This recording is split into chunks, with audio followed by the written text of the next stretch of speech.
మీరు అమ్మకి విష్ చేసి అమ్మకి పెట్టండి, మీకు పెట్టడం కాదు.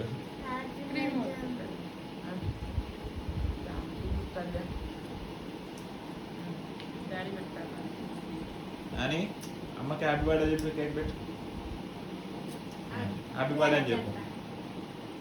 హ్యాపీ బర్త్డే అమ్మ అని చెప్పు. చెప్పు హ్యాపీ బర్త్డే అమ్మ అని చెప్పు. Thank you.